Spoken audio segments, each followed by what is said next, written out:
Now is the time for change. Doing business in the 21st century is made possible with Nkonki, external and internal audit assurance providers. Log on to nkonki.com to find out more.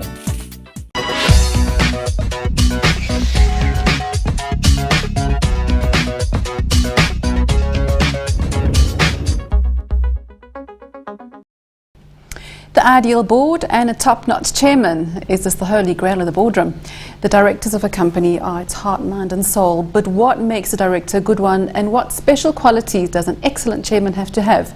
The special guest on our panel discussion today is Real Causa, chairman of Nedbank. I'm Leigh Roberts, and with me is Mervyn King. Mervyn, is there such a thing as an ideal board?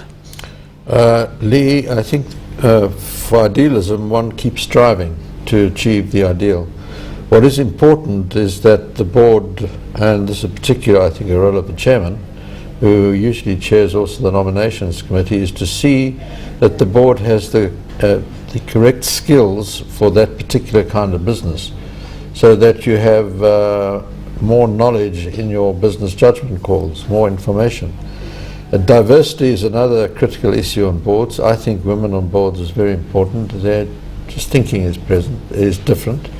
And also I found boards that I've chaired where women are on the board, I'm going to use the word, the board is more refined. Well, on behalf of all women, thank you. Rule, is there such a thing as an ideal board? What's your view? I think the answer that Mervyn has given is the best that could be given. You continually strive to be excellent and, if possible, to be ideal. But in reality, that state of being ideal never gets attained. The important thing is you keep striving. Having said that, I think the close to ideal board is one that is diverse.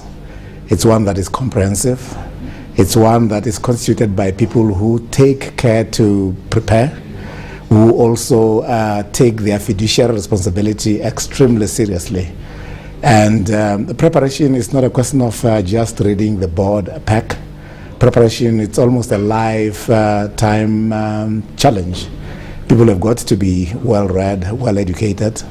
And lately, particularly thanks to the IOD, people do have occasion to actually learn in a manner that enables you to think about all manner of dimensions and touch all bases. Yeah. So if you have people coming with that kind of background, but also coming from a variety of backgrounds, if say for instance you're chairing the board of a bank, you're not just going to have chartered accountants populating the board. You're going to have those kinds of people. You're going to have people with specialist skills in finance, but you're not dealing only with that. You're dealing with clients in various industries, mining, information technology. All of those have got to be covered, because you're now dealing with complexity. And dealing as you do with complexity, cover all bases. So you need a diverse set of skills on the ideal board, but it's skills, it's what's most important. It's not superficial things like gender or skin color. No, absolutely. But one, just to add to what Rula said, I always use the phrase, you've got to be plugged in. You've got to be plugged in as to what is happening locally, nationally and internationally, because we operate in a flat borderless electronic world today. And a director today has to be very aware of externalities. He or she has got to be very aware of the business judgment calls that the board makes as a collective, and those business judgment calls are going to impact on the three critical issues of the economy, society and the environment.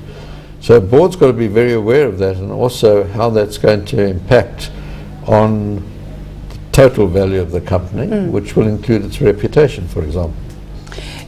Famous bank, Lehman's, it went under in the global financial crisis, and they had a diverse sort of directors on their board, including a ballerina and a retired admiral.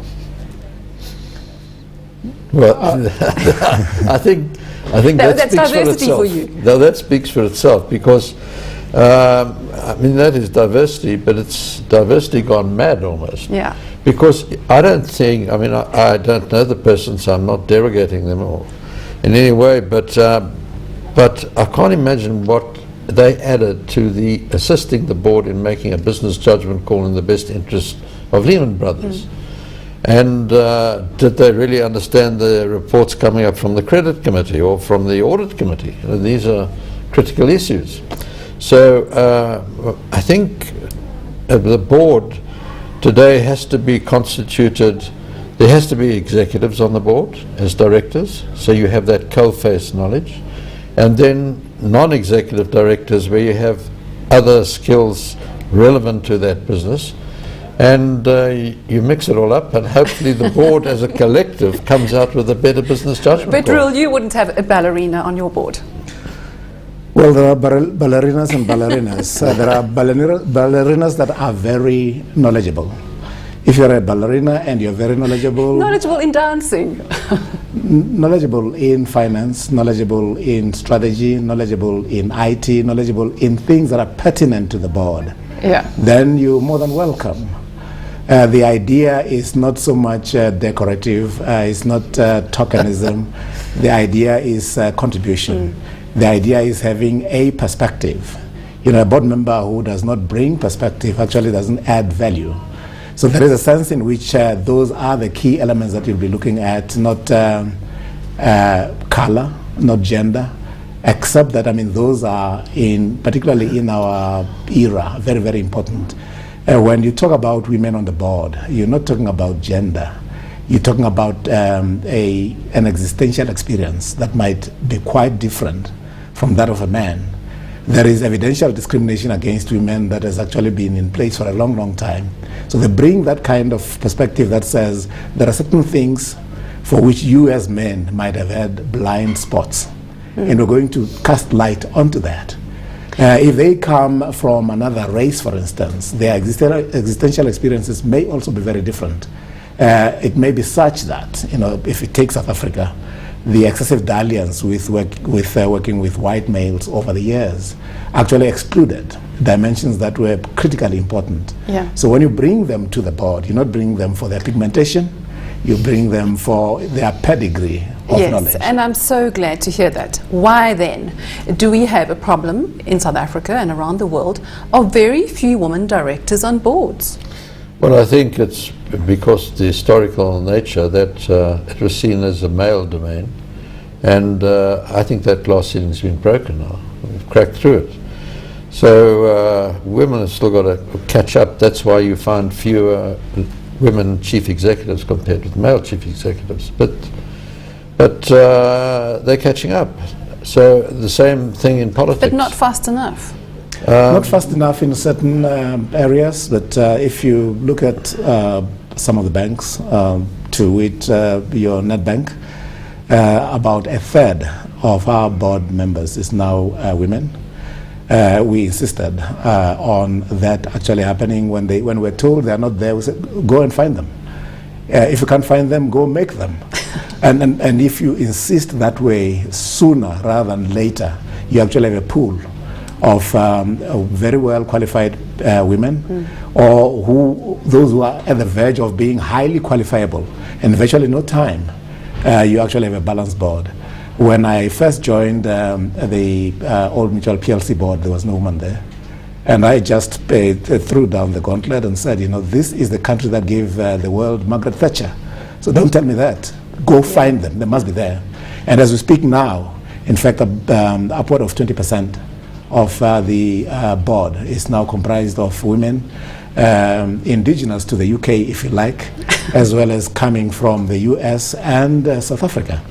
Let's move on to the independence of a director. Can a director, any director, be truly independent? Well, we all know the critical bystander tests of you're not a major shareholder, supplier, shareholder, etc., etc. Therefore, you're an independent, non-executive director. My experience has shown me that this doesn't follow.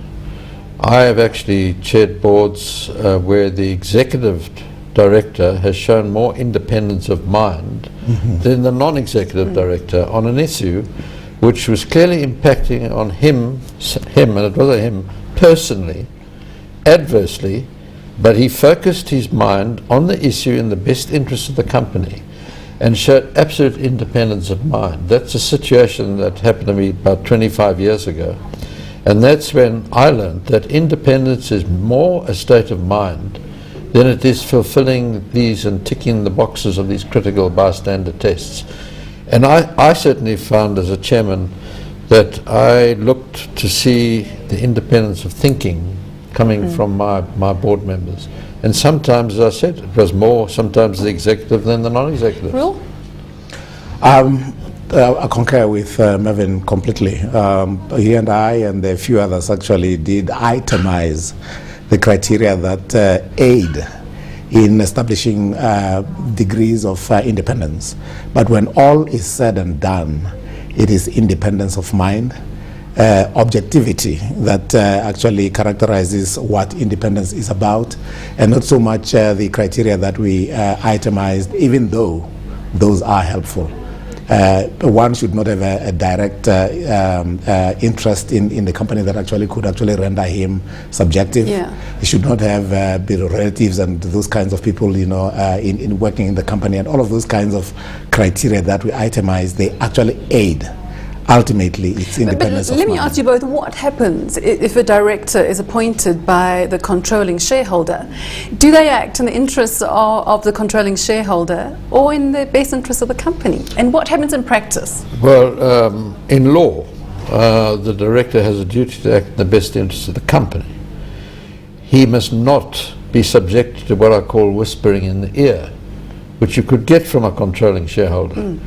The hallmark of the great director, the first thing is courage. The second thing is he or she doesn't need the appointment from a monetary or a status point of view. Thirdly, they can clearly, through their own skills and experience, make a contribution to the company. And they can't come there fettered. They've got to come there unfettered, with an open mind, doing away with past experiences, present needs, and focus on the issue in the best interest of the company.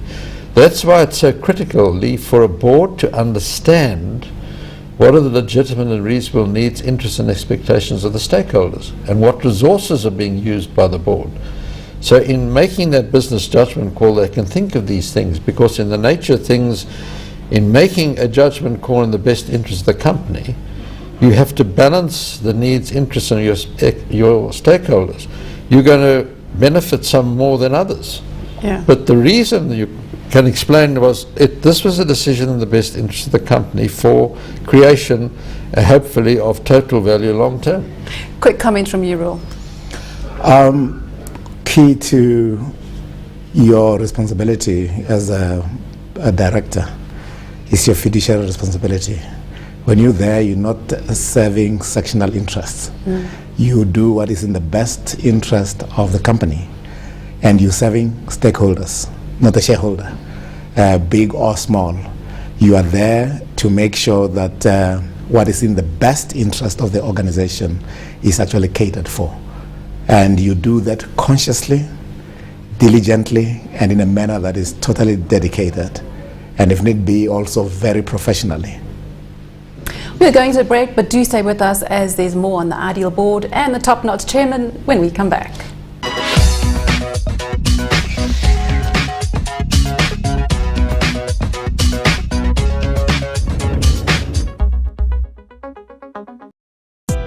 Nkonki has the professional capacity to deliver on your external and internal audit assurance requirements.